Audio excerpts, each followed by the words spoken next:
Hello hi सर्वांना. तर आज आम्ही चाललो आहे माहेरच्या देवाचं दर्शन घ्यायला. आईचं बरंच दिवस चाललेलं दर्शन घ्यायला जायचे पण चला म्हटलं आज जावं. तर कुठल्या देवाला जायचं ते सांगतेच मी. पण ह्या मुलांचं बघा गाडीत बसलं की यांना चुनं म्हणून खायला लागतं. मंदिरात गेल्यावरती हार पेढे नारळ वगैरे ते सगळं देवाचं सामान घेतलं आणि आम्ही ना मसवडला आलोय श्री सिद्धनाथ माता जोगेश्वरीचं दर्शन घ्यायला. हा माझा माहेरचा देव आहे, त्याचं दर्शन घ्यायला आलतो.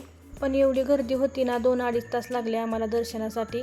दर्शन वगैरे घेतलं. आतमध्ये काय अलाउड नव्हते व्हिडिओ काढायला, त्याच्यामुळे बाहेरनंच व्हिडिओ काढले. त्याच्यानंतर ना आम्ही गेलो गोंदावलेला श्री ब्रह्मचैतन्य महाराज गोंदावलेकर यांच्या समाधीचं दर्शन घ्यायला. मस्त दर्शन वगैरे घेतलं. तिथं काय एवढी गर्दी नसते, त्याच्यामुळे ना आमचं पण खूप छान दर्शन झालं. मग सगळ्यांनाच भूक लागलेली, मग घरनंच आम्ही डबा करून नेलेला. जाताना भजी वगैरे घेतली आणि तिथंच रस्त्याला एका झाडाखाली बसून सगळ्यांनी जेवण केलं.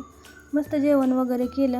त्याच्यानंतर ना मग गेलो शिखर शिंगणापूरला दर्शनासाठी. आता इथं तर एवढी गर्दी होती ना, खूपच गर्दी. आणि आता अधिक महिना आहे ना, त्याच्यामुळे माणसं येतात देवदर्शनासाठी सगळेच. मग इथं सुद्धा आम्ही बाहेरनं दर्शन घेतलं. आणि दर्शन आतमधनं घेतलं किंवा बाहेरनं घेतलं, श्रद्धा महत्वाची असते. तिथलं दर्शन वगैरे घेतलं मग आम्ही. आणि त्याच्यानंतर मग गेलो श्री जावत सिद्धनाथाच्या दर्शनासाठी. इथं पण खूप छान दर्शन झालं. मस्त दर्शन वगैरे घेतलं आणि मग घरी निघालो. आता आम्हाला सनसेट झालता पर घरी निघायला.